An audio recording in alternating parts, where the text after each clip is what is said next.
Happy Veterans Day, everybody. My name is Old School Nerd, and I have 3 rules on this channel. No politics, no religion, no sex. Those are the 3 topics we never talk about. Why? Because at the end of every video, I say the simple phrase, love one another, take care of each other, we're all stuck on this mud ball together, and then the video ends. What if I took those 3 things we never talk about and I stopped being old school nerd for just a few minutes? We canceled those rules out and I just talked to you as Richard. This could be the last video I ever make. Or maybe it's just a video I should have made a long time ago. Perfect day to do it, right? I'll tell you why after this. In the YouTube reaction system, certain videos must be reacted to by highly trained specialists. Unfortunately, we only have this idiot. It is Veterans Day here in the United States. Today is November the 11th, 2024. And I think it's very interesting that we put Veterans Day exactly kind of 1 week after Election Day here in the US. It's interesting. Now, Veterans Day is a unique holiday in the United States, and a lot of other countries have very similar days where we remember the service of others. Now, this day is different than Memorial Day. Memorial Day is where we honor those who have given the ultimate sacrifice in service to our country. Today is the day where we remember veterans, those who have just served. Now, there's a few things I want to talk about. Number 1, myself. Number 2, all of you. And number 3, what's wrong with us? Well, that last one's going to take a little bit, and because there's a lot. But I think if we think about all these things together, maybe we aren't as different as we think. And that's something I've learned here on social media. I was born in South Louisiana in 1974. I know, pretty interesting year that was. And I have lived through the Carter administration, the Reagan administration, the first Bush administration, the Clinton administrations, another Bush administration, the Obama years, Trump, Biden, and now Trump again. Yeah, and you know what has never changed? The Constitution. Me. My visualization, me watching the people of America struggle from left to right, to left to right, to center, to left to right, to left to right, backwards and forwards. Hate, love, hate some more love, more hate. It's a never-ending cycle. And I hate to tell you this, everybody, it's not going to change. Because if anything we've learned about the future, you can probably check the past and see it. Let's take a little look. Now, a lot of you know I don't talk about politics. So this will be less about politics and more about people. I don't talk about sex, and I'm not going to do that at all today either because nobody wants to see me take my clothes off. You don't, trust me. I think there's only one person, and I'm married to her, and right now I don't even think I think she's having second thoughts too. And the other thing I don't talk about is I don't talk about religion. But at the end of the day, those 3 things that I mentioned that I don't ever talk about on my channel and community are for a very good reason. Those 3 things, politics, sex, religion, are the 3 main causes of war and death throughout all of human history. And that hasn't stopped. Okay. Now, for all of those who want to know, okay, old school nerd, are you a Republican? No. Are you a Democrat? No. I've been independent all of my life because I come from an area of the country that is historically conservative Republican, but I was raised by Democrat parents. My mother was a teacher and my stepdad was a lifelong Democrat voter. And that's pretty common in the South. Okay, I watched my parents debate politics in the living room, and they would talk about the country. And I never, ever heard from their mouth, oh, I don't like this politician because he or she is this. My parents always said, I don't like this politician's policies. I don't like this politician's views or their platform. Things have changed a little bit, and I'll go into that later. But growing up, I remember one of my first memories of politics or the differences in people here in the United States was one simple thing. My parents, lifelong Democrats, in 1980 and 84 voted for Ronald Reagan. Like, legitimately said, I'm voting for Reagan, but I'm also voting for Edwin Edwards. Now, if you're from Louisiana, if I say the word Edwin Edwards, it is a legendary name here in Louisiana politics. I mean, he's a multiple time governor of the state of Louisiana as a full Democrat. And yes, he did go to federal prison, but that's not the point. The point is that my parents, lifelong Democrats, always looked at things from a very cynical viewpoint. And they looked at things based upon their lives and the people around them, and they were willing to forego everything that they thought normally and took a chance on something different. That kind of burned into my head because I realized just because you align with one thing doesn't mean you have to be something. And I think that was a very unique, plausible thought in my head. And as I grew older and I saw more things in the world, it changed my worldview. Now, I am a veteran, and this is a Veterans Day video that I'm shooting. And I want to share with you something real quick.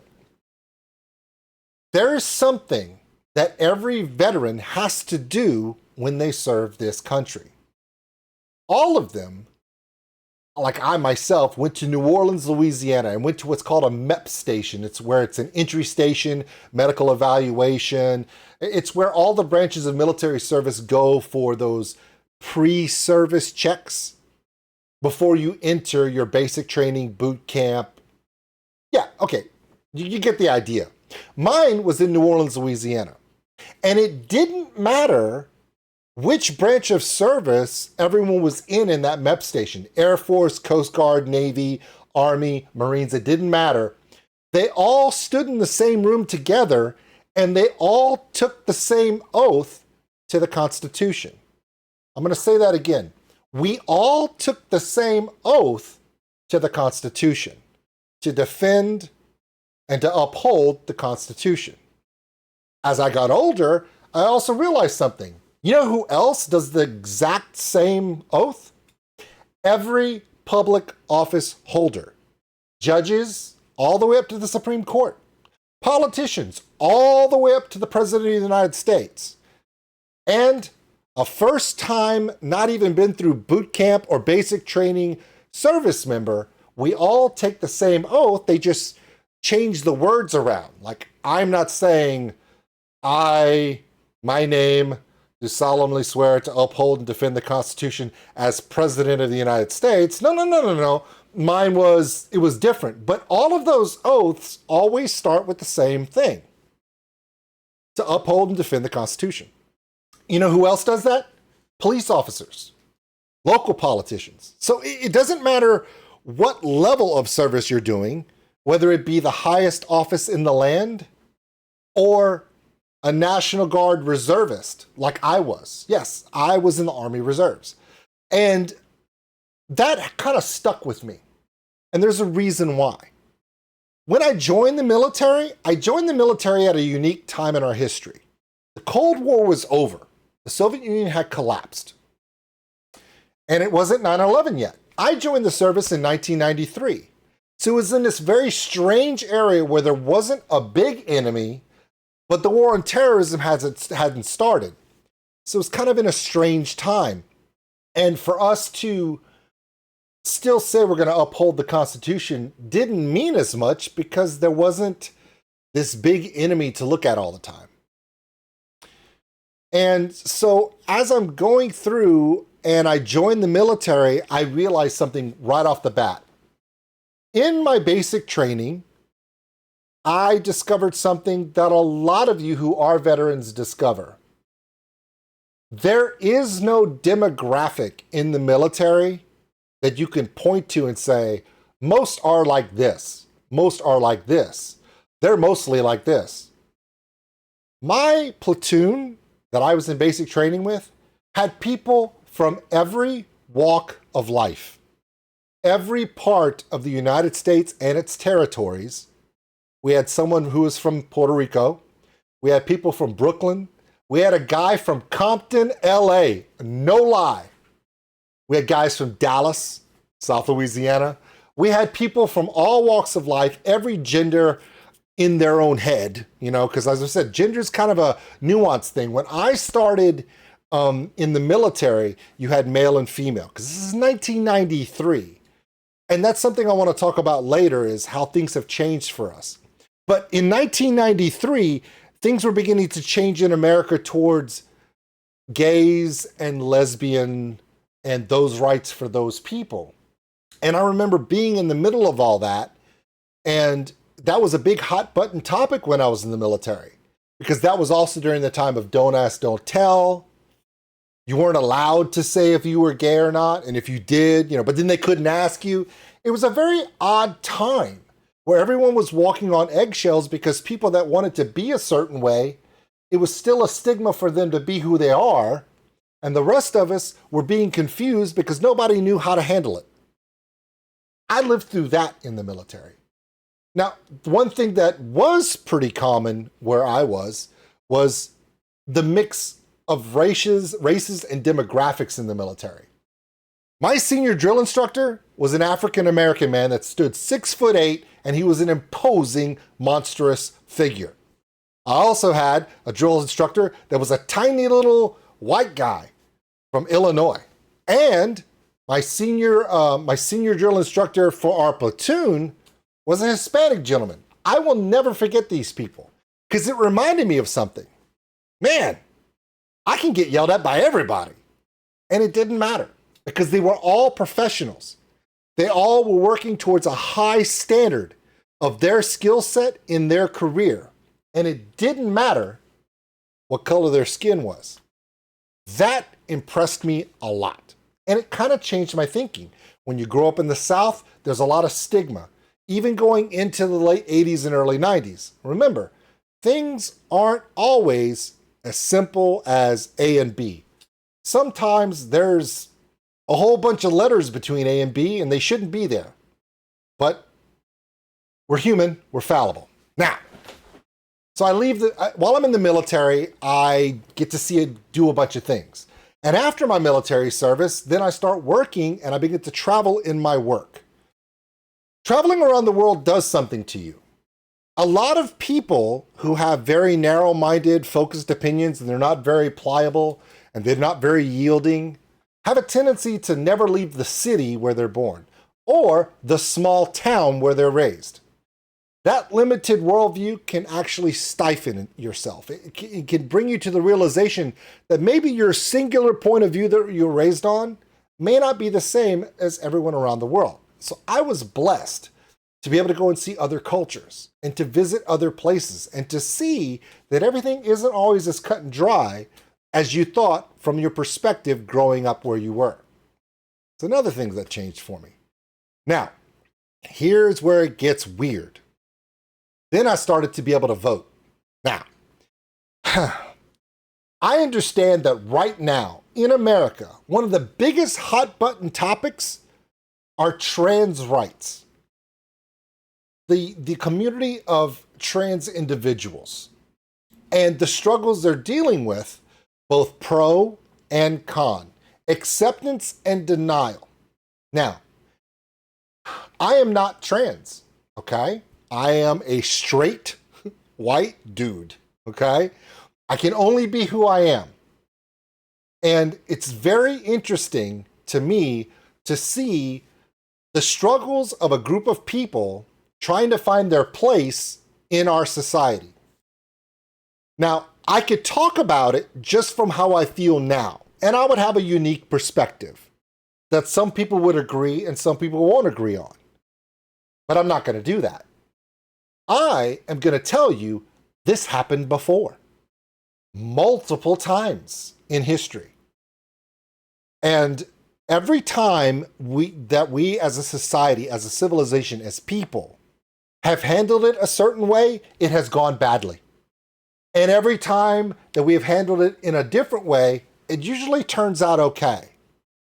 Let me explain why. Yeah, that's as far as Kevin Hart as I go. Are you ready? Here we go. I have a unique opportunity to personally know people who are trans. I see their day-to-day walk. I know where they come from. I know where they want to be. They come to me in a spirit of love and hope and just wanting to be who they are. Why would I want to be an a-hole and tell them they can't? Now, I also know trans people who have come to me just wanting to be who they are, just wanting to be accepted in their role and who they are as people. But they've come to me in an angry, standoffish, aggressive tone. It's harder for me to accept people like that. So what's the difference? One is aggressive and angry, and one just wants to be accepted. Both have a right to be who they are. One is easier to deal with. One is harder to accept. That's not a gender issue. That's not a sex issue. That's not a religious issue. And that's not a political issue. Some people just don't like assholes. I don't like assholes. That's my personal purview on it. Now, here's the thing. My daughter has very close friends who come from all walks of life. And it's one of the most beautiful things that I've gotten to check out. Are you ready? This is how it works. My daughter has friends who come from every financial demographic, every race component in the world, and multiple different genders. All of them give my daughter respect, admiration, open-mindedness, and love. I've watched my daughter give that back, and that inspires me. I'm here to tell you that all the people who can't seem to accept people who are different than them, there's hope, because I see like-minded people making a difference in them. Now, that may seem a little controversial to you, but now I'm going to tell you what I told you before. This has happened before, multiple times. And it comes down to history. And it comes down to the public and people and society and being accepted and sometimes not being ready. You can go back and look at the Protestant Reformation. You can go back and see different aspects, but I'm going to give you two examples. There are two ways we can look at this. How our society is polarizing and starting to attack itself. The last time our society did this in America was in the 1830s, 40s, 50s, and it culminated in a war where our country was split in half because half the country wasn't ready to accept a different color person from a different part of the world as equal to themselves. We look back on this and say, that's just horrible. Because it was. But half the country was ready. The other half was not. Half and half, and one half wanted to force it to the other one. The other half wanted to force it back the other way. And eventually, we went to war over it. Now, there is a right and a wrong in this. Now, we can look back 100 years, 150 years later and realize, yeah, obviously, there was a right and wrong there. And I'm glad the right side won. But today we deal with a different situation. Trans people. Well, how is that any different? It's not. Remember what I told you? I gave an oath to the Constitution. And there's a lot of different aspects of that Constitution that are applied here. Remember that First Amendment? I'm exercising that right now. My freedom of speech, my freedom of expression, my voice can be heard. Their voice should be heard too. Also, the 14th Amendment.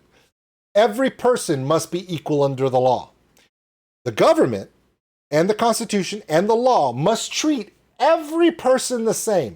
And it doesn't matter their religion, their sex, their politics, what they believe, all of those things. Now, there are nuances. There are issues out there. And let me explain what they are. Just like with gay rights in the 80s and 90s, we are now dealing with trans rights now. Well, wait a minute. How did the whole gay and lesbian rights thing work out in the 80s and 90s? Was it difficult? For a lot of people, it was. But eventually, we made the right decision. Let me break it down for you. You might actually like this one. In the 80s, as a child, the first time I saw two males holding hands and kissing, I was not ready for it. I was 11 years old. I had never seen that before. So I was not comfortable with it.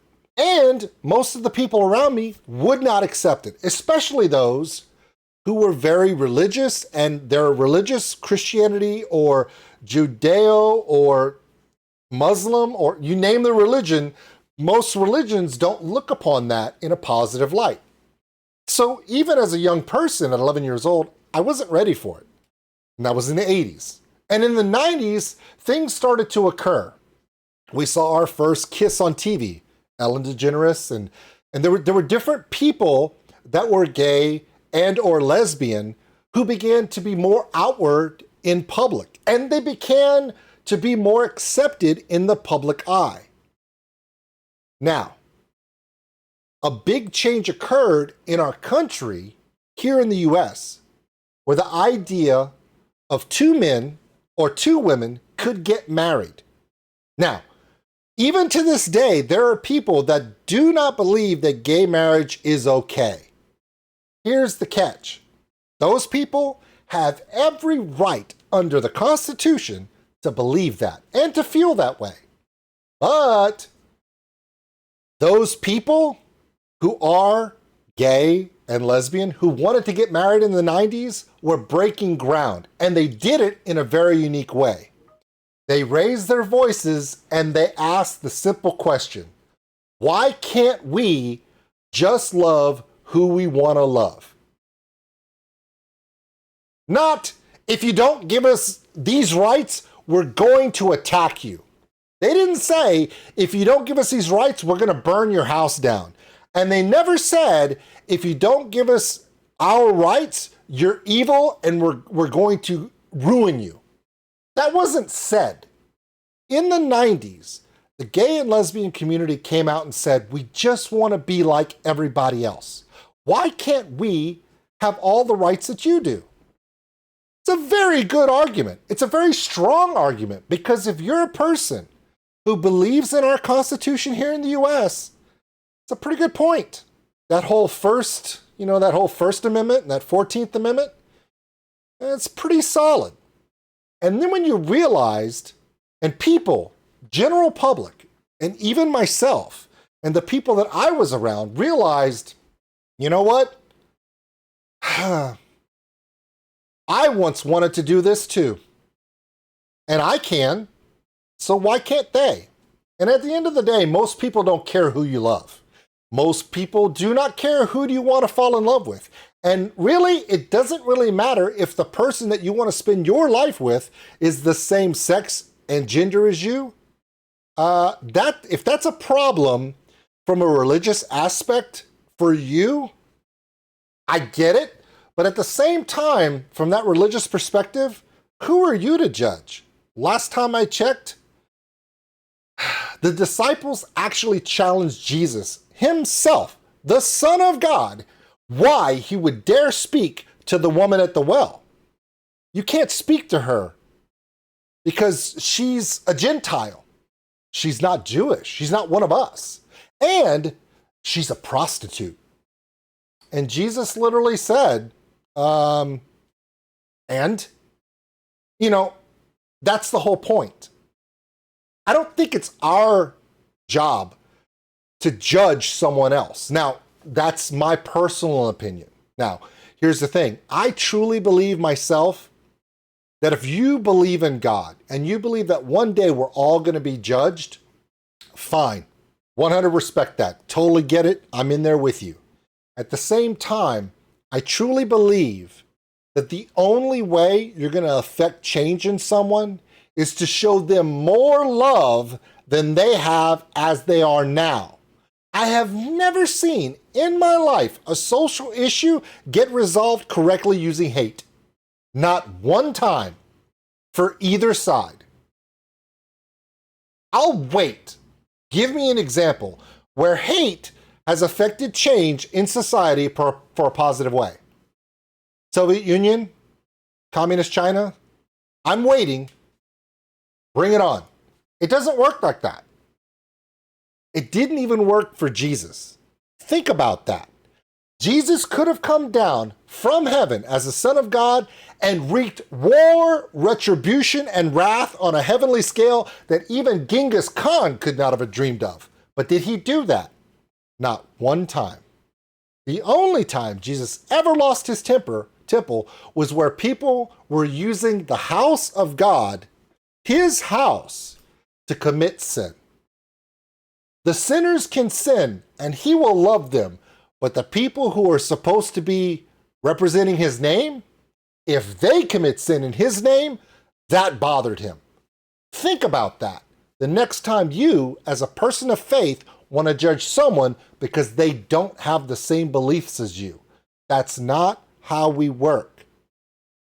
There's a giant explosion of beliefs in this country, a revival of sorts in belief in religion.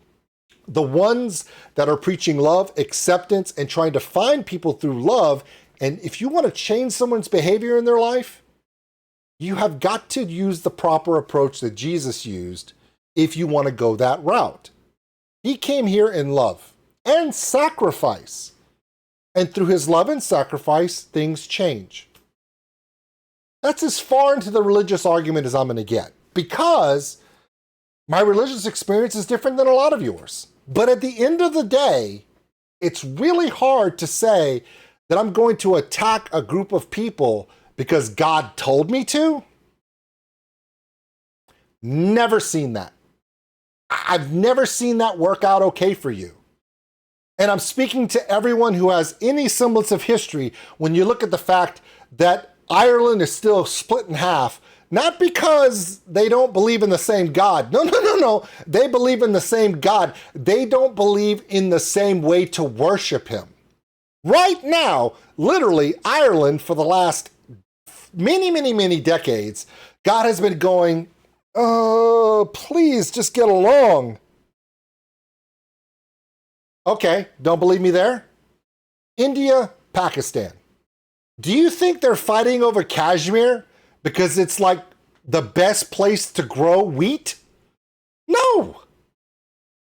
You have two religious opposing philosophies, and they've been battling for what, 2 centuries now?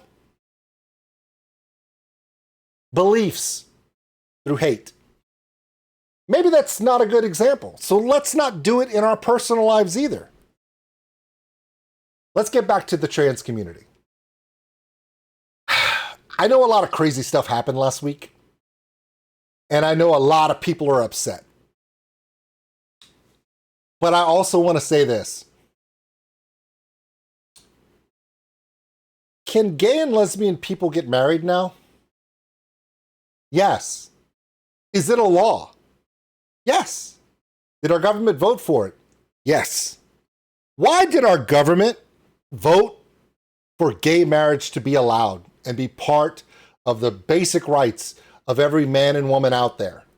That they can marry who they want to marry. Why was that done?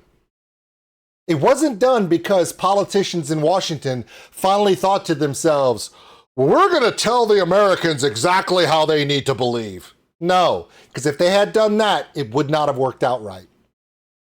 A change of culture and acceptance must come from all of us.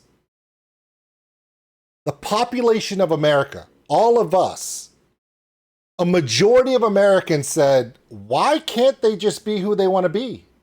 Why can't they just love who they want to love? Hell, if I have to pay more taxes and more responsibilities because I'm married to my partner, we should make them do it too. Right? The people realized that it was time to change the culture.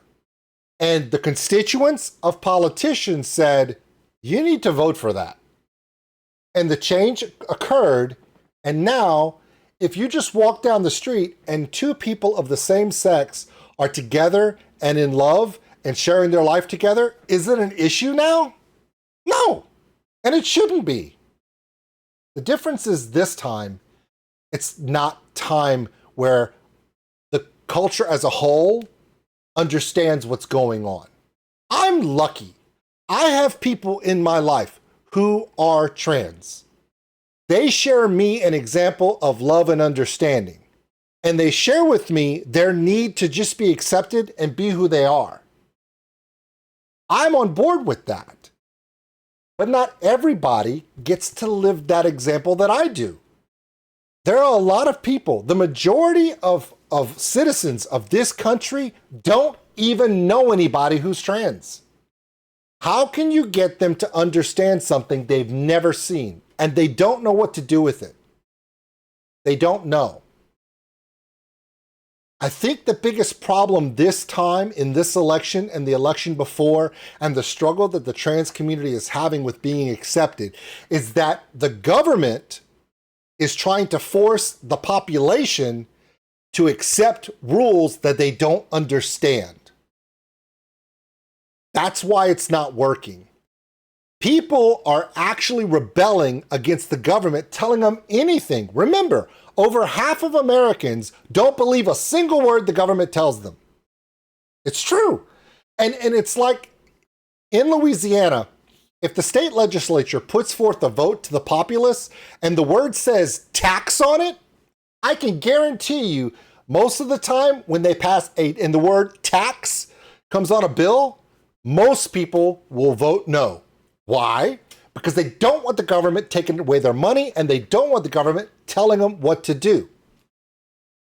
If that's just the base issue, then maybe we need to educate the populace and get the populace to understand people just want to be who they are. We should let them do that. Remember what I told you earlier in the video? That I have two trans people that I know personally. One tells me their story. They just want to be accepted. They just want to live their life. And I want them to be happy. The other person is never gave a crap if didn't even care what I thought. They never even attempted to appeal. They just said, I'm trans, you have to accept it or else. That's, in history, have you ever seen any movement go up to the general populace and make a demand or else and it work out? No, this will not work out well for them. And it sucks because there are a lot of people that just want to be who they are, but you have a small fraction of them that have the loudest voices that are going up to everyone in the world and saying, we're going to do it or else. That's not a good mixture because it hurts those who just want to be who they are because they get looped in with the militants. It doesn't matter if we're talking about trans rights, gay rights, African American rights. Throughout history, all of these movements, all of these causes, do you think Martin Luther King was out there standing on a pulpit telling, I hate whitey? No! That was a person who led the civil rights movement and was successful because he stood on a pulpit of love and tried to get everyone to understand that we're all in this together. And that's how that worked. With a message of we all need to get along and stop hating each other, stop judging each other, and just realize we're all in this together, people come around. And that's the mistake I think they made this time. There are a lot of us who understand what's going on, and we get it. Unfortunately, there's a vast amount of people here in the United States that don't understand the issue. And they're being forced to make a decision about something they don't understand yet. And the inclination of a human is to go against something that they're told they have to do. Does that suck? Yes. Is it a reality? Yeah. And historically, we've seen it time and time again. So I really, truly believe that when it comes to that one issue that is causing so much division in this country, we need to start realizing that we need to start talking about it from an aspect of love from both sides.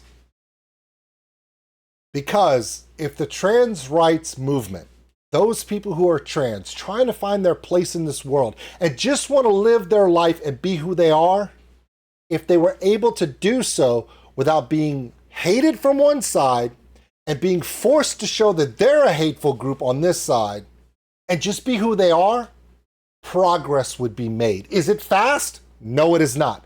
Are the people who are wanting to be trans right now having the hardest part of it? Yes. Imagine if you were gay in the 70s and 80s and you wanted to marry your partner. How hard was that? It was impossible. You were hated from so many different directions. And you did have problems with people wanting to push the agenda through hate as well. And hate don't work. It's hard. It's very hard. I cheer for people who want to be who they are. And I support the people who want to be there and they just want to be who they are. And they want to just be accepted and judged equally, like all of us. That's the oath I took to the Constitution. And as a veteran, my oath does not stop. However, I believe that these things need to be done correct, because throughout my travels through the world, I have never seen any issue righteously accepted and passed through hate, fear, and aggression from either side. It's very difficult to be me, because I sit here wondering, Now, some people will say, old school nerd. Okay, you're an independent. Yes, I sit in the middle and I watch the people on the right, and there's some banana people over there. And I see some people on the left, and they are banana people over there. I sit here in the middle going, why can't those people just shut the hell up for 5 minutes? And all of those people over there, stop trying to push it through without knowledge and understanding. Now, which side has more hate? That's a trick question. Historically, yes, they both do. And I'm going to give you one example. Depending upon the decade, depending upon the generation, I could point to you on the left as much hate as there is on the right. It just fluctuates because culturally, we're a breathing, living, growing, developing, and sometimes sick organism. I'll give you an example. The KKK, white supremacists. Are they Republican? Are they Democrat? They're neither. Because the platform and the beliefs of the Republican Party are antithesis to the KKK. Not only modern, but especially in the past historical sense. The KKK on the left? Well, yeah, the KKK was founded by the Democrat Party, but the Democrat Party has moved from that belief, and now they're stuck out on their own. Now, we will try to loop them in with them, just like we try to loop in other groups on socialistic groups. Remember, I think people will try to align with political party groups that because some media outlet or some podcast or some social media figure says they are, if you ever are exposed to them, you realize that all of these different groups, both from socialistic views, the Aryan Nation, there's so many different groups that are outliers that we tend to put them in these groups. But if the KKK tried to show up at the Republican National Convention, they would be arrested and thrown out. If the Communist Party showed up at the Democratic National Convention and tried to storm in with red armbands and Maoist China signs, they would be arrested and thrown out. Are there people on those left and right-wing extremist groups part of those organizations? Yes. Do they embody what those organizations were founded on? No, they do not. And that's those parties' fault for allowing those members to creep in. They need to clean their house. And the reason why I know that both the Democratic and Republican Party have serious problems with hate groups in their houses, both of them, this is the first time in American history that the independent-related voters are larger than either one of those two parties. When I was a child, it was actually 55, 55, 10. 55% Democrat, 55% Republican, 10% independent. That is flip-flopped. Now, it's less than 35, 35, and really 35, 40, and it kind of fluctuates. In this last election, it was 50, 25, 25. I think it's less about parties now and more about people. I think that's something that's occurred. There's something that's going on with social media. And I know I'm on YouTube. And I know that I'm on Twitch. And I know that social media allows me and other people to broadcast our thoughts and our opinions and our stupidity. I'm more the last one, by the way, across the entire world. When I was a young person, there was no internet, there was no social media. Your entire thought process was whatever your community was and whatever you saw on 3 TV channels on the TV. And I'm not kidding. Now, it comes to this iteration where it's a positive and a negative. Social media puts so much pressure on the individual. When I was growing up, all I had to worry about is if the kids in my high school thought I was okay, my parents, my friends, and my local community. Now, I have to worry about what all of you, hundreds and hundreds of thousands of people. Did you know that over 20 million people have watched my videos? That means that I have to worry about what 20 million people think of me. That's a lot of pressure. That's like stupid pressure. And here's the thing. Our young people live in that world every day. So do our politics. So what happens is you have a lot of people that back in the day would just pick a side that their family did or their local community. Now it's different. People sit here and they're looking around and they look at the Democratic Party and they're like, that wasn't right. They shouldn't do that. I don't agree with that. And then there's also people that stay over here and they look at the Republican Party and they're like, I don't like that. They didn't do that right. I don't like that. And we are now empowered more by the fact that people don't have to vote just based upon a letter at the end of someone's name. They can vote based upon what that person says. More importantly, what that person does, what they have done. And I think a lot of it is from a personal perspective. We should be more tolerant to people. But for some reason, I'm seeing from over there and over there, they might say tolerant, but they sure do hate the other side a lot. It's difficult. Why do you think I never talk about sex, politics, and religion on my channel? Because any perspective I put, I know for a fact half the world is going to hate my ass. It's true. Did you know that? If you don't stay out of it, you're going to alienate half the people out there. That's why it's very, very difficult for me to stand here and have a person that is in my community I'm looking at right now who's trans. I have a person right now, I'm looking at them right now in the camera. They live in Israel. I have a friend of mine that I'm looking at right now. They live in India. Do you know what it's like to realize that you live in America and you're living in a world and you have to vote in elections and you see all this media and all this chaos. And then I look at my friend in Israel and I'm like, my life is not that bad.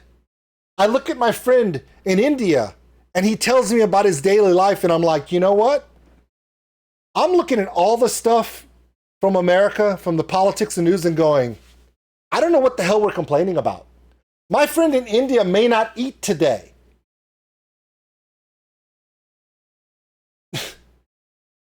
That's the hard part. And it hit me yesterday.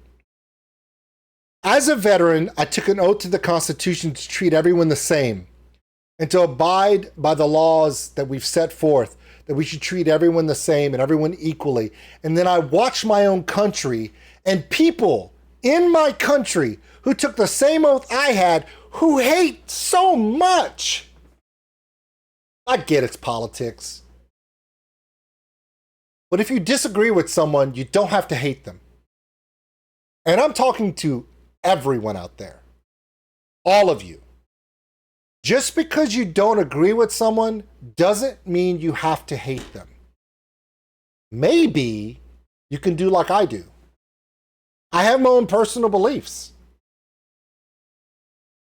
But my perspective as a veteran says that that trans person, that so many people I know don't like that person because they're trans.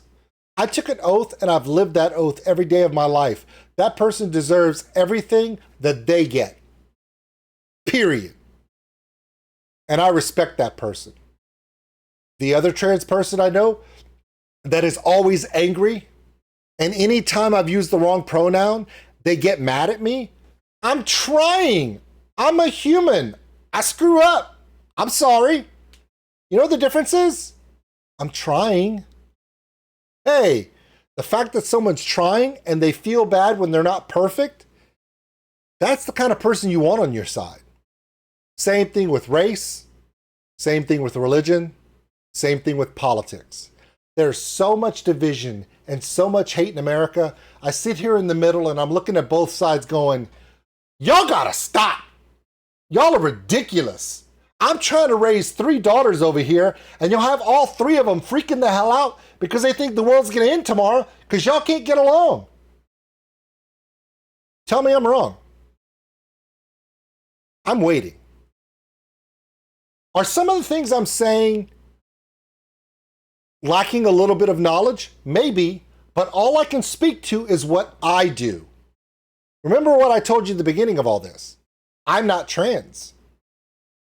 But I'm trying to be empathetic to my friends and my companions and the people that I know who are. I'm not gay, but I try to empathize and understand and try to feel what that person is going through to be who they are. I told you, I'm pretty white. I'm Cajun French. Am I African American? I am not. Do I understand an African American's journey? I do not. Can I empathize with struggles? Yes, I can. Do I understand the world is not fair? Yes, I do. But I'm going to tell you this one last thing before I leave. You know how at the end of every video I say, love one another, take care of each other, we're all stuck on this mud ball together? There's a reason why I say that. In 2005, Hurricane Katrina devastated New Orleans. And I watched government officials, political groups, racial activist groups attack each other for 3 fucking weeks while people died. And what did they accomplish? Nothing. They were too busy yelling at each other over who's to blame for a storm than helping people. And I remembered right then and there, while they're yelling at each other, a storm the same size came and hit us on our side. The storm's name was Rita. You know what the difference was? When FEMA got to New Orleans, they were still fighting over who got what. At the same time, the Coast Guard, the Army, the Navy, the National Guard was pulling people off roofs, pulling people out of floodwater, and the politicians were yelling and screaming. Over here in western Louisiana, 4 weeks later, FEMA shows up. And you know what they got to when they got there? Every single person. White, black, brown, you name the color, you name the gender, you name the religion, it didn't damn matter. You want to know why? Because that storm surge came up and wiped out everybody's house, and it didn't matter who you are, who your mom was, where church you went to, what job you had, didn't matter. And when those waters went away, you had every type of person. It didn't matter. And there were probably some trans people there too, living a hidden life. There were probably gay people there who still felt like they couldn't be who they were. It didn't matter. There's a tree on your house, and everybody in your neighborhood came with chainsaws to get it off your house. When FEMA showed up, they didn't know what to do. A lot of the damage had been moved, so they weren't able to do an assessment because we already started rebuilding because we didn't want to wait because people were hurting. That changed everything for me. In 2005, a huge part of my life changed from 2 hurricanes hitting the same state within just a few weeks. The thought process of waiting on the government to do something and letting the government fight amongst itself, activist groups fighting amongst themselves, causing all kinds of chaos, causing all kinds of trouble, and people, everybody, every person, every race, every demographic, every religious belief, every gender, it didn't matter. We were all hurting and we helped each other. Those 2 comparisons made me realize something. The only way the world gets better is with you and me together. If you're waiting for the government or some group or some law or some Superman, Superwoman, super whatever, I don't know, the tick, to come down from heaven and make everything okay, it has never happened in history. Ever. It's never happened. It's not going to happen tomorrow, and it won't happen next year either. People make a difference. People helping other people. People loving each other. People going to someone and going, hey, I don't know what it is to be you because I'm not. But I empathize with what you have to deal with every day. You empathize with what I'm dealing with every day. And together, we can make a difference. Maybe not in the world, but right here, in this moment. It boggles my mind when I watch the TV and I watch all of these people on media and on TV tell me how bad race relations are in America between white people and brown people. I don't see that where I live. You want to know why? Because I can go get coffee tomorrow at Jet Coffee, walk up to any single person of any type of demographic, color, race, beliefs, and we can have a great conversation. How's your day? How you doing? I hope you have a good day. Hold the door for somebody over a cup of coffee. Did I walk in there and go, all right, everybody that doesn't look like me, get out? No, that's stupid. And it's against the law. But you'd swear that's what's going on every street corner. I've never seen it in my life. Why? Because I don't live like that. And I don't let my kids live like that. Do you know how excited I am to realize that my daughter is in a speech and debate class and team with literally what I refer to as the bag of Skittles. Yes, she goes to a school where every single person on her speech and debate team comes from every demographic, every race, every gender, every sociological thought process you could have. And they're all in there together, and they are like the Avengers, but good. Yeah, they all have superpowers, and they all complement each other. And you want to know why I call them the bag of Skittles? It's the same way that I'm going to call my entire community out there the biggest bag of Skittles I know. Old School Nerds community is a bag of Skittles. Why? Because we're every different type of flavor. We're every different type of color.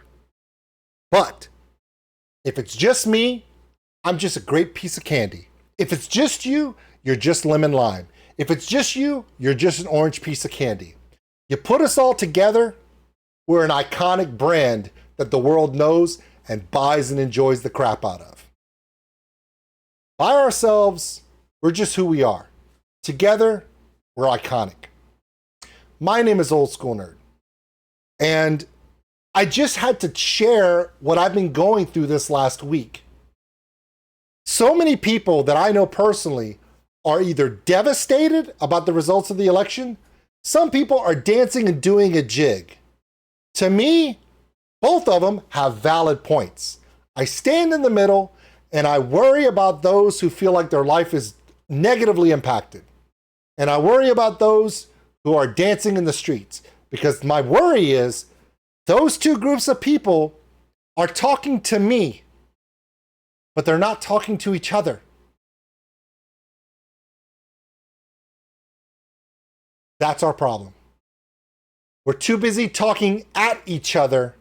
We're not talking to each other. Until we start talking to each other, it's not going to get better. It's just going to get worse. My name is Old School Nerd. And when I say this, you better believe me, I'm dead serious about this. Are you ready? Love one another. Take care of each other. We are all stuck on this mud ball together until Elon Musk colonizes Mars, and then everything I just said makes no sense. Sorry. No, seriously, the dude caught a rocket with a pair of chopsticks. Did you see that crap? Exactly. All right, so look. I know things don't seem okay to a lot of you. And for a lot of you, it seems like a brand new day and you're pumped and you're ready to take on the world. Great. Do me a favor. All of you that are pumped up and ready to take on the world, do me a favor. Stop at the person's house who's struggling, lift them up, and take them with you. And for all of those who are struggling and everything seems so negative, do me a favor. Hang on.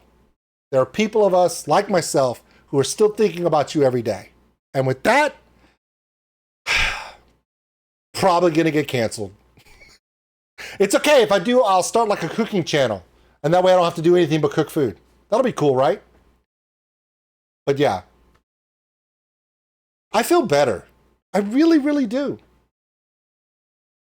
I feel so good. Yeah, there we go. I feel good now.